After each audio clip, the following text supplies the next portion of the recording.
And then, a light bulb switched in my head and I was like, yes, that's exactly it. Hello, heisters. And welcome to the Payday 3 Developer Diaries.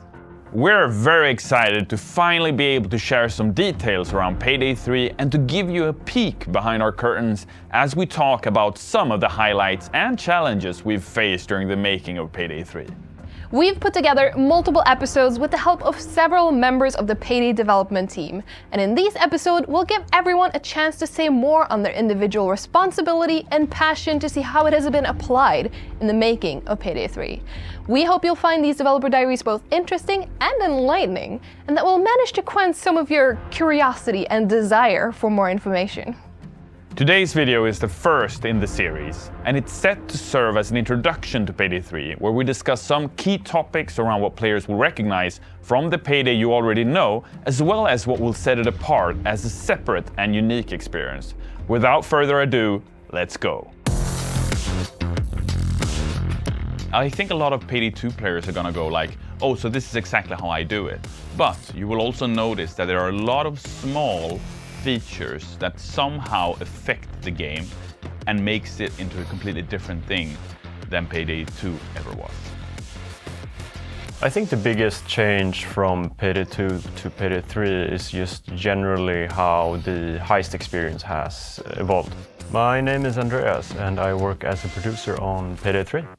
In Payday 2 you have stealth and then you have loud, which is pretty binary, and that's something that we really wanted to flesh out and evolve. So in Payday 3 you have stealth and then you have something that we call search, which essentially is guards are looking for you and they're suspicious. And then you have something really interesting which is called negotiation. So first responders arrive to the scene, and if you have hostages, you can start trading them to buy time before the cops get in. Or you can save the hostages for later because you can trade them for resources. So the Payday Gang has moved from Washington, D.C. to New York City. And a big reason for that is because New York is just the capital of capitalism. Heisting with your friends and having all those skyscrapers around you, the yellow cabs, more pedestrians and traffic. That's just a very important piece in elevating the experience in general. There is a ton of stuff, right, that makes New York the place to be.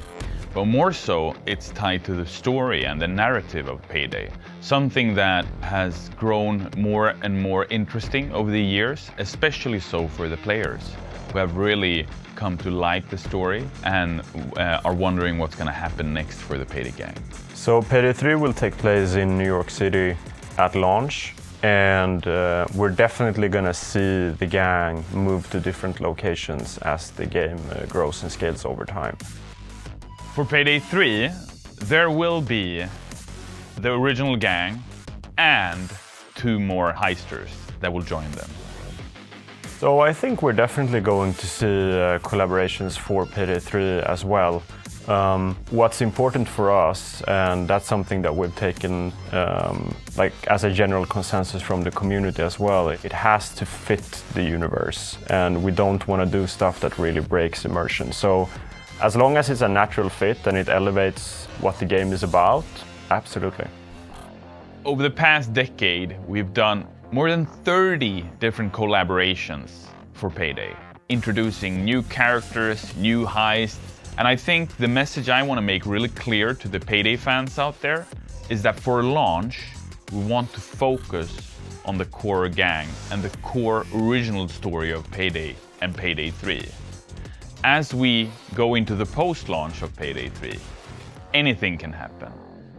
You are right that the gang has definitely grown older, and I think that's one of the cool things with Payday as a trilogy now, is that the story and the characters share a red thread through the games. So whatever happened to one of the characters in Payday 2 over its lifespan, that it will somehow be reflected in Payday 3.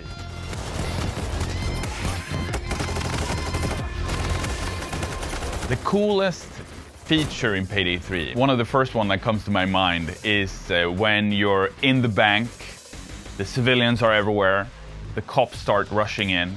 What you can do in Payday 3 that you've never been able to do before in the Payday franchise is that you can take civilians as hostages and use them as a shield towards the law enforcement.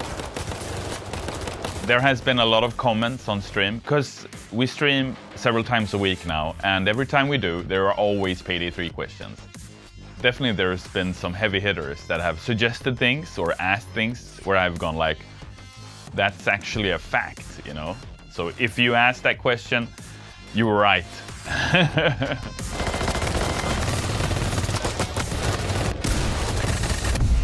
Arrived in Washington. Why is it so hard to... They haven't been sleeping around. They've been sleeping around. Mackan! Mackan! Chains, Wolf, Hoxton, Houston? I don't know where Houston is.